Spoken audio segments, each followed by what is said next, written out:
சட்டப்பேரவைத் தேர்தலில் அதிமுக தனி பெரும்பான்மையுடன் ஆட்சி அமைக்கும் என்று அக்கட்சியின் பொதுச் செயலாளர் எடப்பாடி பழனிசாமி உறுதிபட தெரிவித்துள்ளார். திருச்சியில் செய்தியாளர்களை சந்தித்த அவர், பிரதமர் நரேந்திர மோடி தமிழ்நாட்டிற்கு வரும்போதெல்லாம் தமிழ்நாட்டிற்கு தேவையான திட்டங்களை அளிக்கிறார் என்று திமுக ஆட்சியின் அவலங்களை குறித்தும் மக்களிடம் பேசியுள்ளார் என்றும் கூறினார். தவேகாவுடன் எந்தவித கூட்டணி பேச்சுவார்த்தையும் நடைபெறவில்லை என்றும் அவர் தெளிவுபடுத்தினார். திமுக ஆட்சியில் பாலியல் வன்கொடுமைகள் போன்ற குற்றச்சம்பவங்கள் அதிகரித்துள்ளதாகவும் எடப்பாடி பழனிசாமி குற்றம் சாட்டினார். எங்களுக்கு அதை நீங்க தாங்க பரப்பிட்டு இருக்கிறீங்க. நீங்க தான் சார், நீங்க நாங்க தான் அது எங்கிட்ட இருந்தா வரணும். நீங்களா ஒரு கற்பனை பண்ணிட்டு நீங்களா இருக்குன்னு சொன்னா நாங்க என்ன செய்ய முடியும்? அப்படி எதுவும் இல்லை. வீதியில் விளையாடிட்டு இருக்கிற சிறுமிய 7 வயசு சிறுமிய ஒரு காம கொடுமை அழைச்சிட்டு போய் பாலியல் குற்றம் நடத்திருக்காங்க. அதை பற்றி என்ன?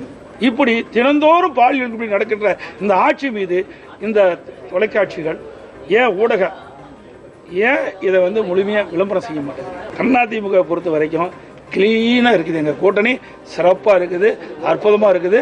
எங்கள் கூட்டணி தான் வெற்றி பெறும். அதிமுக தனிப்பெருமையோடு ஆட்சி அமைக்கும்.